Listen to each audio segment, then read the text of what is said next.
একটি আমল আছে ভাই, যে আমলটা এত বিশাল আমল যে কয়েক মিনিটে আপনি হাজার হাজার বছরের রোজা রাখা, নফল সিয়াম পালন করা, হাজার বছর নফল সালাত পড়া, নফল নামাজ পড়া সওয়াব কয়েক মিনিট আপনি অর্জন করতে পারবেন।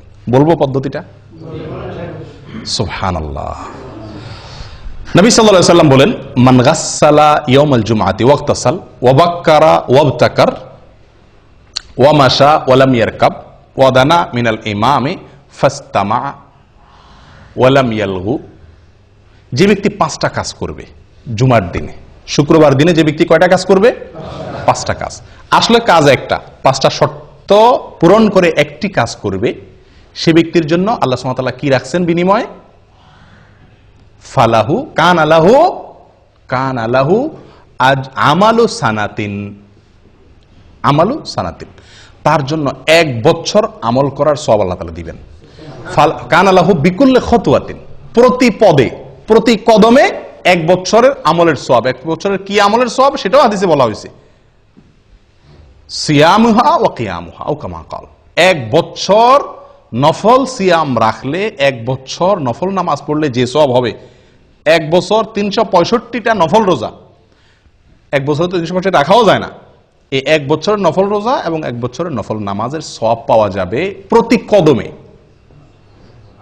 জুমার দিনে আপনার বাসা থেকে মসজিদে আসতে কত কদম দূরত্ব আছে সেটা আপনি যদি ধরেন 100 কদম দূরত্ব থাকে, এরকম তো আমাদের সবার এর বেশি থাকে, বরং 100 কদম দূরত্ব থাকে আর 100 কদম হেঁটে আপনি মসজিদে আসছেন, 5 শর্ত পূরণ করে আপনি মসজিদে আসছেন 100 কদম পূরণ করে, তাহলে ওই জুমার দিনে ওই কয়েক মিনিট যে আপনি হেঁটে আসলেন, তার বিনিময়ে আপনি 100 কদমের বিনিময়ে কত বছরের নফল রোজা সওয়াব পাইলেন?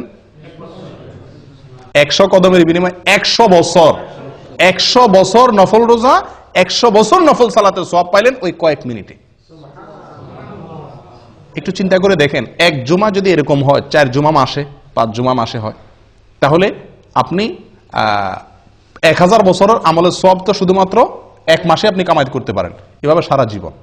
চিন্তা করে দেখেন কত বিপুল আমল করা সম্ভব এই একটি আমলের প্রতি লক্ষ্য করতে পারলে। আমলটা কি? জুমার দিনে গোসল করা সুন্দর করে, আগে মসজিদে আসা, আগে উঠা এবং মসজিদে আগে আসা। 3 নম্বর হলো পায়ে হেঁটে মসজিদে যাওয়া, গাড়িতে বা বাহনে না চড়া, একান্ত অসুবিধা না থাকলে পায়ে হেঁটে যাওয়া। 4 নম্বর হলো ইমামের কাছাকাছি চলে যাওয়া, দূরে না বসা, সামনাসামনি বসা, কাছাকাছি বসা। 5 নম্বর হলো মনোযোগ দিয়ে খুতবা শোনা, কোনো অনর্থক কথাবার্তা না বলা। কয়টা শর্ত? 5টা শর্ত। গোসল করা, আগে আসা, পায়ে হেঁটে আসা, ইমামের কাছাকাছি বসা, মনোযোগ দিয়ে খুতবা শোনা, কোনো কথাবার্তা না বলা। এই 5 শর্ত যদি পূরণ করে কেউ আসে, তাহলে প্রতি কদমের বিনিময়ে 1 বছরের নফল সালাত, নফল সিয়ামের সওয়াব পাওয়া যাবে। প্রিয় ভাইয়েরা, মুহাদ্দিসিন কেরামরা বলেন, হাদিস বিশারদ অনেক উলামায়ে কেরাম বলেন, যত হাদিস আসছে সওয়াবের কথা, এটাতে এই সওয়াব, এটাতে অনেক হাদিস আসছে না, শত হাজার হাদিস বর্ণিত হয়েছে। এই হাজার হাদিসের ভিতরে একটি হাদিসে পাওয়া যায় না এত অতিরিক্ত বিপুল পরিমাণ সওয়াব সংগ্রহের সুযোগ আছে যেটা এই হাদিসের মধ্যে আছে।